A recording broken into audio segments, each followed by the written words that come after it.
Hello friends, welcome to my channel Indrani Cooks where I make cooking easy and fun-filled.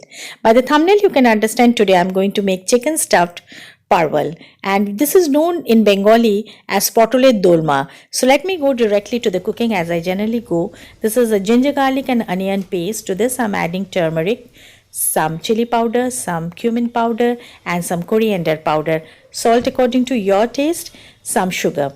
Now I will be grinding this together and I will be using one tomato that I will be telling you, and this is a minced chicken.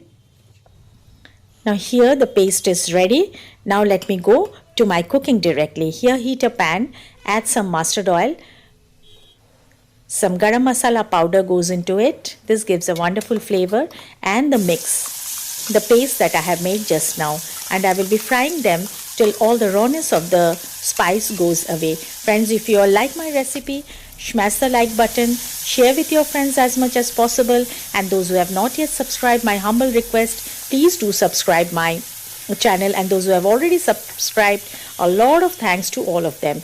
To this goes a little bit of coriander leaves. Do not skip any of the steps, friends. It's going to give a lovely flavor.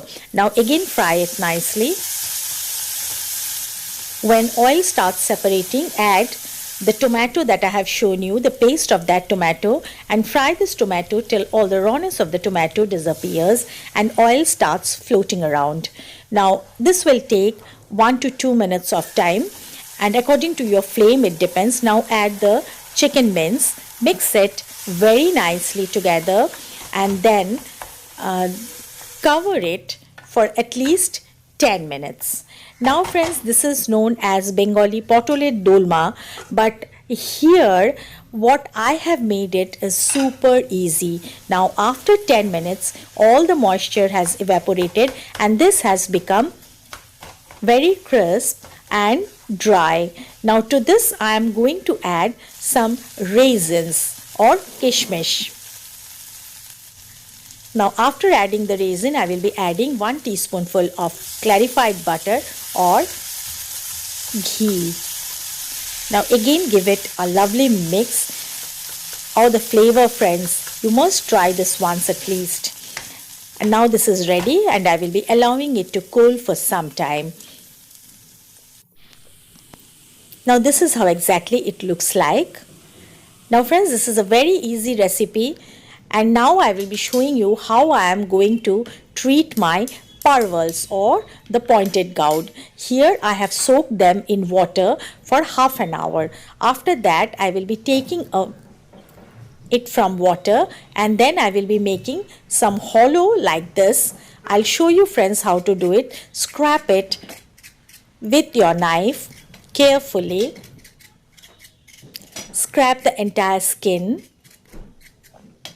and then cut it into halves. Let me clear it out. Now just cut it into half and take a spoon. The back of the spoon is wonderful equipment for this. You can use fork also. Be very careful here. Do not haste, and to be on the safer side, keep it thick first. Initially keep it thick and then scrape slowly. Now this is how it will look like. Now let me do the other one also just to show you all. First make it thick and then slowly scrape it out. Now you have to be again very careful. Cut this portion very carefully, not too much, because if you cut too much there will be a perforation which is not desired. So be careful about that. We don't want any holes here. Ready? Now I will be making all of them like this, and then nothing. Fry them by smearing a little bit of salt and turmeric and fill the chicken mix into it and serve it as a snacks, and if you want it, you can make a gravy of your any gravy of your choice and dip it into the gravy, or I prefer it serving as a snacks item in an evening snacks or a cocktail snacks, or just as a side dish for your dinner also. And try this, friends, and let me know your feedback. Be happy, be merry. Catch you all soon again. Keep me in your prayers. Thanks for watching.